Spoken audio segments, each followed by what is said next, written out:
유엔 인구국은 향후 30년 동안 65세 이상의 인구가 2배로 늘어날 거라고 예상하는데요. 2050년이 되면 세계 인구의 약 20%가 65세 이상이 될 전망입니다. 인구 노령화에 따른 여러 가지 문제 중에서 가장 당면한 문제는 역시 노후 문제죠. 그래서 지금 세계에 불고 있는 정년 연장 이슈 살펴보도록 하겠습니다. 박승찬 용인대학교 중국학과 교수님 나와 계십니다. 네, 교수님 안녕하셨어요? 반갑습니다. 네, 네네. 지금 중국이 굉장히 시끄러운데요. 얼마 전에 폐막한 공산당 중앙위원회 전체 회의에서 법적 정년을 늦추겠다. 이제는 개혁하겠다. 이렇게 이야기를 했는데요. 중국 지도부가 공식적으로 정년 연장의 의지를 밝힌 건 이번이 처음 아니겠습니까? 인구도 많은 중국이 인구가 굉장히 많은데 왜 이런 정책을 펴겠다는 거죠? 그 이슈가 이번에 이제 삼중 전회에서 이제 이게 좀 공개적으로 이야기했다고 해서 처음으로 보시는데 네네. 사실 이게 중국 정부 입장에 처음 나왔던 것은 2021년도로 돌아가야 됩니다. 2021년도에 그러니까 중국 공산당 20차 당대회를 할 때 그때 업무 보고에서 이 정년 연장 계획이라는 내용이 들어가 있습니다. 네네. 네. 근데 그러면 왜 2021년도가 이렇게 대두되기 시작했냐?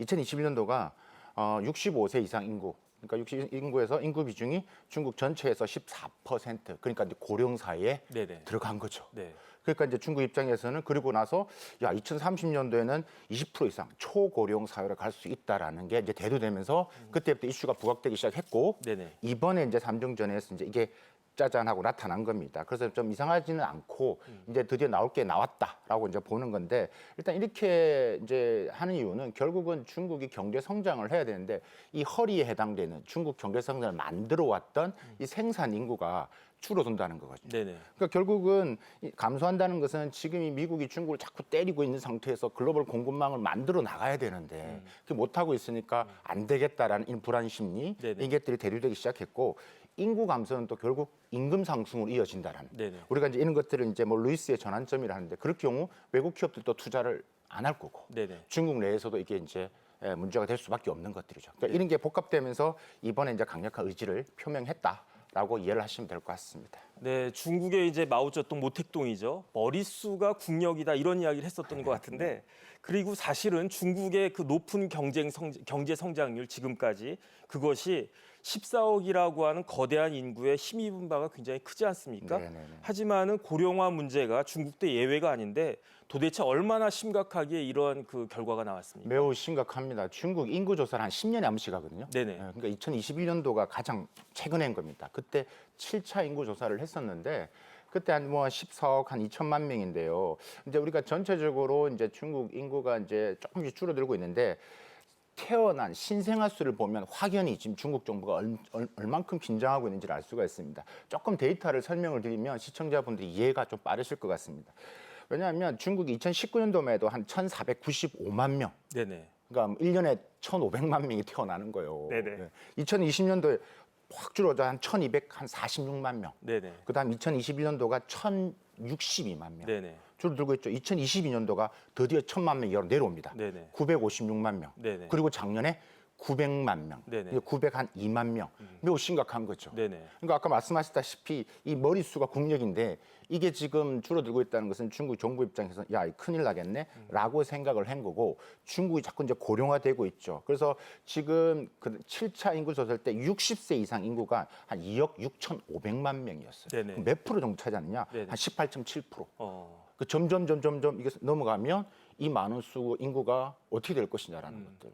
그러니까 이런 부담이 크면서 중국 정부가 이제 안 되겠다라는 그래서 지금 정년 연장, 그다음에 뭐 연금 개혁 이런 부분에서 계속 이슈가 지금 대두되고 있는 거죠.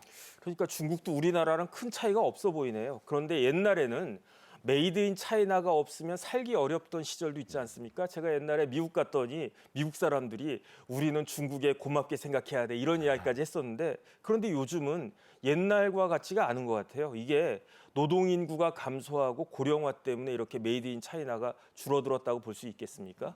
그 메이드 인 차이나는 지금도 여전합니다. 네네. 왜냐하면 우리가 알리테무 시인 이렇게 보다시피 여전히 중국은 그 또 한 축이 이제 메이드 인 차이나로 만들어서 세계에 뿌려대는 이게 이제 중국이 이제 2001년도에 WTO 가입하고 메이드 인 차이나로 전 세계를 막 뭐 완전히 휩쓸었지 않습니까? 네네. 그래가지고 중국이 넘버 2까지 온 거잖아요. 네네. 그런데 중국이 지금 이제 인구 감소 말씀드렸고 정년에서 말씀드렸는데 중국이 지금 어떻게 변화되고 있냐면 성장 동력을 바꾸려고 합니다. 결국은 과거에 우리가 봤던 메이드 인 차이나가 아니라 조금은 첨단에 기반을 한 스마트 팩토리, 네네. 로봇 산업. 그래도 요즘 중국 지방 가보시면 뭐 일반적으로 했던 뭐 이게 칼국수를 볶는 것도요. 네네. 사람이 다 했는데 로봇이 완전히 뽑습니다. 아. 그게 인건비가 덜 나가니까. 네네. 복잡하지도 않고. 네네. 그러니까 이제 뭐 커피를 내리는 것도 우리도 있지만 중국은 벌써 네. 이미 이제 로봇이 그 대체하고 있다. 그래서 우리가 이것도 조금 중국 정년 연장을 우리가 이슈를 다루지만 또 한편으로는 역으로 해서 우리 경제에 어떠한 영향을 미치는 것도 우리가 고민을 해봐야 될 것 같습니다. 네네. 과거에 싼 메이드 인 차이나가 아니라 이제는 조금 제조의 혁신에 따라서 변화되는 이 메이드 인 차이나 제품이 몰려올 것이다. 네네. 그게 지금 미국도 그렇고 유럽도 그렇고 미국이 뭐라고 하냐면 지금 중국이 하고 있는 지금 밀어내기식이 지금 미국 경제 그다음 유럽 경제를 휩쓸고 있다. 결국 전기차, 네. 배터리, 네. 태양광 이런 것들이거든요. 네네. 그러니까 이런 부분에서도 우리가 단순히 정년 연장이 아니라 우리 산업에 우리 경제에 어떠한 영향이 미칠 것도 우리가 한번 또 곰곰이 또 한번 생각해 볼 이슈인 것 같습니다. 네. 그런데 이제 정년 연장이 반발도 있을 것 같아요. 특히 청년층들의 반발이 있을 것 같은데 왜냐하면 중국의 청년 실업률이 무려 20%가 넘는다는 거 아니겠습니까? 네네네. 그러니까 이러한 상황에서 볼 때 공산당 중앙위원회 발표가 오히려 사회 분열을 초래할 수도 있겠다 이런 이야기도 있던데 어떻습니까? 세대 갈등이 있어 보입니다. 네. SNS상에서 지금 안 그래도 지금 젊은 대학생들이 지금 매년마다 졸업하는 대학 인구가 지금 뭐 거의 뭐 1,000만 명이 넘어간단 말입니다. 일자리를 못 구하고 있는 부분에서 정년 연장하면 당연히 자리가 줄어들겠죠. 네네. 그래서 이 지금 정책에 대해서 중국 내에서도 여러 이제 이런 오피니언 리더들 학자들 사이에도 이 양날의 검이다. 세대 갈등을 조장한다 이런 말을 하고 있습니다. 왜냐 그러면 뭐 일단 그런 부분도 있겠지만 또 한 축이 뭐냐면 중국이 지금 35세 이상에 되는 조금 이제 경력이 있는 이런 이제 경력직을 대상으로 지금 구조조정을 또 하고 있거든요. 경제가 네네. 안 좋으니까. 네네. 그러니까 지금 어떤 말이 도냐면 35세의 저주 이런 말이 나옵니다. 35세. 저주. 네네. 그 인건비도 많이 나가는데 이 친구보다는 새로 찍는 게 낫겠다라는 네네. 그러니까 이런 게 있다 보니까 지금 이렇게 해서 지금 여러 가지 측면에서 이 정년 연장은 35세에 있는 중간 허리 역할을 하는 이 매니저급과 신입 사원 이런 부분에서도 영향을 줄 수밖에 없죠. 네네. 그래서 이제 이런 부분이지만 지금 앞에서 말씀드렸다시피 지금 심각하게 지금 이 신생아 수가 줄어들고 있는 상황에서는 중국 정부가 또 이 글로벌 트렌드가 지금 다 정년을 하고 있기 때문에 네네. 이런 부분에서 중국 정부가 아마도 계속 이런 정책을 밀고 나갈 가능성이 매우 높다. 그러니까 중국도 우리나라처럼 낀 세대가 있다 그 이야기인 것 같고 그다음에 결국은 정년 연장이 필요한 가장 큰 이유 중에 하나가 은퇴한 다음에 소득이 없는 소득 공백 기간이 늘어나기 때문 아니겠습니까? 네네. 그러니까 청년들이 반발하는 것은 충분히 이해할 수가 있는데 그래도 어쨌든 불가피한 측면이 있으니까 그다음에 결국은 청년들도 나이 들기 마련 아니겠습니까? 결국 이런 방향으로 나아갈 수밖에 없겠죠, 중국도. 그렇죠. 그렇게 나아갈 수밖에 없는 거고요. 지금 아까 이제 그러니까 지금 갭이 있는데 은퇴를 중국이 지금 지금 은퇴 연령이 남자가 60세, 여성 같은 사무직 같은 경우는 55세, 생산직은 50세거든요.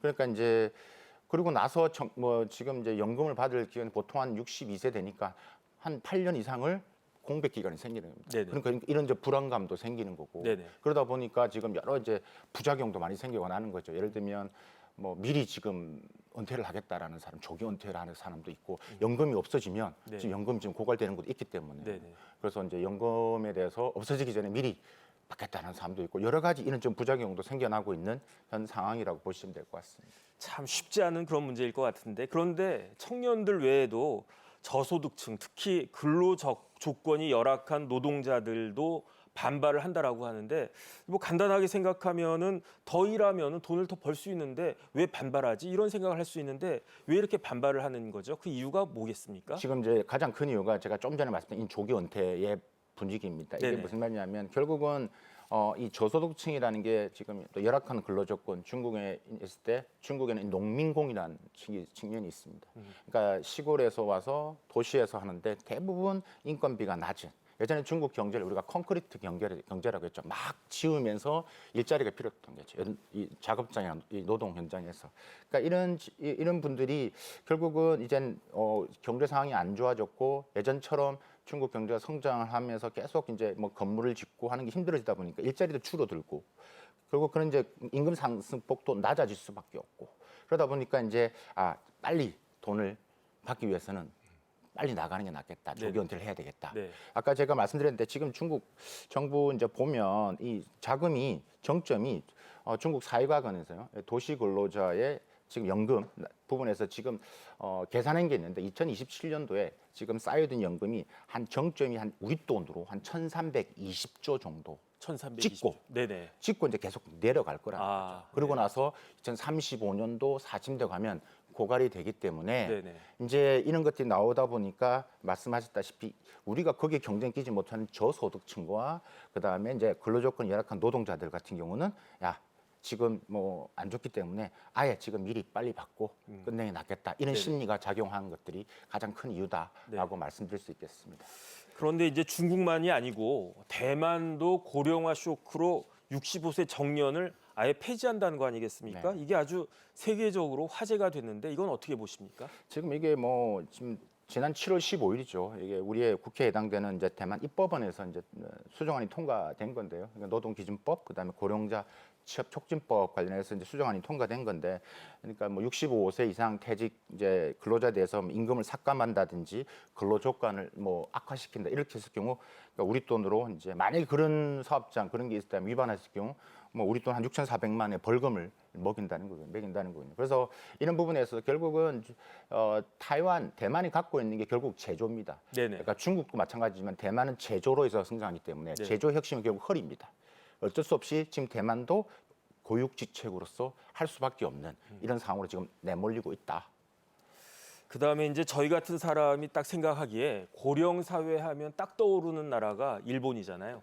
그다음에 이제 미국 같은 최선진국 이런 나라들 경우에는 이런 고령 사회에 대해서 어떻게 대처하고 있는지 좀 설명을 해 주시죠. 이게 이제 일단은 일본은 워낙 좀 유연한 정책을 하고 있죠. 일본 같은 경우는 뭐 이미 이제 법적으로 60세 이상이 정년을 하고 있지만 뭐 70세까지도 계속 장려를 하고 있고 정부가 그에 대한 고용 보조금도 지원을 하고 있고 그래서 뭐 우리가 초고령 사회가 이미 일본에도 시작됐고 지금 한국, 중국으로 좀 넘어가고 있는데 그런 측면에서 일본은 이제 조금 많이 이제 그런 부분에서 이제 고용을 뭐 연장이라든지 재고용 이런 부분들 비중도 지금 높아지고 있습니다. 미국과 영국은 좀 다르죠. 그러니까 우리가 아까 지금 제조의 얘기를 했는데 미국과 영국은 결국 제조가 아니라 서비스 중심, 3차 산업의 중심이 국가이기 때문에 이미 이제 일찍 우리가 지금 이야기한 정년 연장을 했죠. 그래서 뭐 정년 연장 제도도 이미 폐지를 했고 또 그다음에 뭐 고용을 하더라도 뭐 나이를 적는 날을 없앤다든가 네네. 뭐 이런 그다음에 뭐 연령 차별 금지법 이런 것들을 이미 도입을 했기 때문에 매우 빠르게 지금 진행을 먼저 시작했다라고 볼 수 있고 단순하게 우리하고 좀 비교할 수 없는 게 또 중국과 비교할 수 없는 것은 말씀드렸다시피 이 경제 성장의 모델 방식이 다르다라는 거. 네네. 그것들 우리가 조금은 간과해서는 안 된다. 라고 말씀드릴 수 있겠습니다. 그러니까 이제 나이 들었으니까 일률적으로 퇴직하라 이렇게 이야기하는 건 오히려 차별이 된다 이런 이야기로 그 판단이 되고요. 그다음 이제 다른 나라들 유럽의 다른 나라들 보면 독일도 그렇고 스페인도 그렇고 그다음에 프랑스까지 정년 연장을 한다라고 하니까 이러한 정년 연장은 세계적인 추세가 되었다 이렇게 봐야 될 것 같습니다. 그렇죠. 지금 뭐 말씀하신 뭐 프랑스, 독일, 뭐 싱가포르, 그다음 스웨덴도 마찬가지인데요. 뭐 싱가포르 같은 경우는 뭐 2030년도까지 이제 법적 퇴직 연령을 이제 지금 기존에 63세, 65세로 또 연장. 그다음에 프랑스도 62세, 64세로 지금 추진을 하고 있고 독일도 지금 66세인데 2030년도까지 67세까지 하는. 뭐 그다음에 뭐 그런 부분들 스웨덴도 지금 뭐 올해죠 67세 정년 연장을 지금 이제 좀 하고 있는데 그러니까 이런 지금 전 세계적으로 지금 이제 뭐 고령화 저출산의 이런 트렌드 속에서 지금 적극적으로 이런 대응을 하고 있는 트렌드인 것 같습니다. 네네. 그럼 이제 우리나라를 봐야 되는데 우리나라도 이제 내년이면 드디어 뭐 드디어란 말이 맞는지는 모르겠는데 초고령 사회가 된다는 거 아니겠습니까? 네. 그러니까 우리나라 전체 인구의 20%가 60세가 넘는 그런 사회가 되는 것이다. 그렇다라고 하면 우리나라에 있어서도 역시 정년 연장이 큰 문제가 될 텐데 우리나라 정년 연장 문제는 어떻게 진행되고 있습니까? 이게 지금 뭐 법적 우리가 연령이 60세인데 사실 이걸 두고 지금 경영계랑 노동계랑 계속 지금 충돌을 하고 있거든요. 그래서 뭐 이런 부분에 있어서 사실 쉽지가 않습니다. 그래서 경영계 입장에서는 뭐 이야기를 하고 있죠. 이미 뭐 자체 조사를 한 결과 대한상공이 조사를 했는데 뭐 60세 이상 인력을 고용하는 기업이 전체 29%밖에 안 되고 그리고 뭐 그 돈은 정규직이 아니라 뭐 비정규직 이런 부분들이 있죠. 결국 그러니까 기업 입장에서는 이제 인건비 부담, 그다음에 업무 효율성 저하 이런 이유로 지금 안 되고 있는 거고, 뭐 노동계는 당연히 반발을 하겠죠. 그러니까 결국 이 이슈가 계속 충돌을 하면서 지금 이제 우리가 지금 저출산 문제도 같이 맞물려서 지금 흘러가고 있기 때문에 네네. 상당 기간 또 이 갈등이 심화될 것으로 보여진다. 그래서 지금 일단 트렌드 추세에 맞춰서 우리가 이런 부분에 조금 더 적극적으로 뭐 정보를 포함해서 그다음에 여러 있는 지식인들이 모여서 함께 좀 이런 토론의 장을 통해서 조금 더 이렇게 좀 좁히는 간격을 좀 하지 않으면 네네. 그냥 이렇게 방치해서는 그냥 안 된다라는 생각이 정말 뭐 강력하게 지금 생각이 들고 있습니다. 그래서 이제 우리나라도 특히 은퇴 후 소득 공백 기간이 점점점 늘어나고 있지 않습니까? 네. 그래서 정년 연장이 더 시급한 것이다 이런 생각이 드는데 아니, 저만 해도 앞으로 일할 수 있는 나이가 이제 거의 이제 다 끝나가고 있는 거 아닌가 그런 생각을 하면 우울해지기도 하고 좀 두려워지기도 하고 그런데 이 문제는 어떻게 봐야 될까요? 보통 지금 60세 되지만 사실 대기업을 보면 뭐 이렇게 이야기를 하지만 사실 우리 대부분의 대한민국은 중소기업입니다. 중소기업들 같은 경우는 사실 55세 뭐 아니고 보통 한 뭐 제가 모은 금융권의 자료를 보면 평균 한 52세에 또 하는 분도 많거든요. 52세요. 예, 네. 예, 예. 그러니까 평균 55세라고 하지만 네네. 중소기업을 지금 이야기하는 겁니다. 네네. 그런 분 같은 경우는 그러면 52세 정도에서 나갔을 때 우리가 지금 기본적으로 한 62세 정도 우리가 연금을 받는데 10년의 정도 갭이 있는 거죠. 네네. 그럼 이 기간 동안은 사람이 불안해질 수밖에 없는 것들. 10년 동안 어떻게 해야 되죠? 그렇죠. 그럼? 네네. 요게 가장 이게 불안 심리로 큰 거기 때문에 이 부분에서 이제 계속 정부나 여러 지금 매체 이야기를 하는 게 이제 정부가 연금이 제한적이니까 그러니까 우리가 이런 이야기가 좀 3층 연금을 들으라. 네네. 그러니까 국민연금이 이제 가장 밑에 있고 그다음에 퇴직 2층 그러니까 2층에는 퇴직연금, 네네. 제일 위에는 개인으로 하는 개인연금. 개인연금. 이런 이야기에 3층 연금을 들으라는 말을 하고 있거든요. 네네. 그러니까 사실 이런 부분에 있어서 몰라서 못 하겠습니까? 지금 이런 제도적인 측면에서 많이 있죠. 이런 부분에서 이제 우리가 조금은 하나씩 조금 언급을 해볼 필요는 있다라는 생각이 듭니다. 예. 그런데 지금 3층 연금 말씀하셨는데 우리나라에 3층 연금을 들 수 있는 사람이 얼마나 되겠습니까? 저는 조금 그런 생각이 들고 오히려 우리나라 경우에는 은퇴 후 소득이 다른 나라에 비해서 심각할 정도로 적다라고 그런 이야기가 있는데 이 현황을 좀 말씀을 해주시면 좋겠습니다.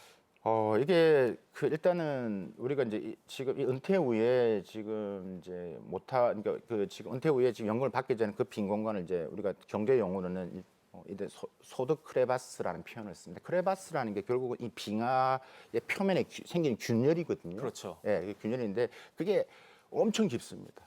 그러니까 이제 잘못하면 빠지기도 하면 그 사람 죽기도까지 하는데 근데 그게 비유를 한 거죠. 네네. 그만큼 은퇴를 하고 자기 연금을 받을 그 기간 동안에 이는 소득 크레바스 혹은 뭐 은퇴 크레바스 이런 표현을 하고 또 크레바스의 공포라는 표현을 쓰는데 네네. 이게 지금 대한민국에 매우 지금 심각하게 다가오고 있고 제일 심각한 게 이제 우리가 노인 빈곤율이죠. 예. 그래서 노인 빈곤율의 부분에서는 세계에서 지금 OECD에서도 우리나라가 제일 지금 항상 1등이지 않습니까? 네네. 그래서 이런 부분에 있어서 최하위권인데 우리가 어떤 식으로 이런 식의 부분에 살 것이냐 이런 구조적인 문제에서 우리가 조금은 좀 고민할 필요가 있다 말씀을 드릴 수 있겠습니다. 그러니까 교수님 지금 말씀하셨지만은 대한민국의 노인 빈곤율이 세계 최고란 이야기 아니겠습니까? 네. 왜 이렇게 높은 겁니까? 이제 우리나라 1인당 GDP가 이제 조금 있으면 4만 불에 도달한다라고 했고 그 다음에 올해 같은 경우에는 일본보다도 1인당 GDP가 더 추월을 했다 이런 이야기까지 딱 나오는데 왜 이렇게 노인 빈곤율이 높은 걸까요? 제가 좀 설명을 드리겠습니다. 네네. 일단은 이게 OECD에서 노인 빈곤율을 이제 통계하고 발표하기 시작한 게 2009년도부터입니다. 그때부터 대한민국은 1위 국가였습니다. 어느 정도냐면 2020년도 기준으로 우리나라 노인 빈곤율이 한 40.4%, 40%가 넘습니다. 10명 중 4명은 빈곤하다는 이야기. 네네. 그러니까 OECD 평균이 14.2%니까 네. 심각한 거죠. 네네. 그럼 왜 이렇게 되느냐라고 봤을 때 저는 한 6가지 정도 이유를 봅니다. 꽤 많습니다. 간단히 말씀드리면 네네. 일단은 부족한 연금이죠. 예. 연금. 연금이 부족하다는 건 결국 뭐냐면 이제 자영업자 우리나라가 자영업자하고 비정규직이 비중이 높아요. 네. 그러니까 이제 늦게 가입을 하는 거죠. 그러니까 이제 얼마 되지 않는 거죠. 두 번째가 이제 전통적인 가족 구조의 변화. 우리나라 핵가족화가 되면서 뭐 특히 이제 1인 독거 노인들 이런 분들이 또 많아지게 됐던 배경 있고 세 번째가 이제 이 노동 시장의 변화가 또 뭐 있다. 그래서 뭐 저임금의 비정규직 비중이 늘어나기 시작했고 네. 이것도 우리나라의 또 하나 뭐 지금 노인 빈곤율의 또 1위의 네 번째 이유가 될 것 같고요. 그다음에 다섯 번째가 사회 안전망의 이제 부족이죠. 아직까지 우리가 복지 여러 가지 하지만 여러 사각지대의 사회 안전망이 문제로 작용하고 있다라고 말씀드릴 수 있을 것 같고요. 여섯 번째가 이제 경제적으로 이제 스스로 준비하는 부분에 있어서 아까 제가 3층 이 연금 구조를 말씀을 드렸는데 사실 쉽지 않죠. 네네. 이런 부분에서 6가지 이유 때문에 대한민국이 좀 명예롭지 않지만 OECD에서 노인 빈곤율이 가장 통계적으로 계속 지금 1위를 하고 있는 불명예를 하고 있다.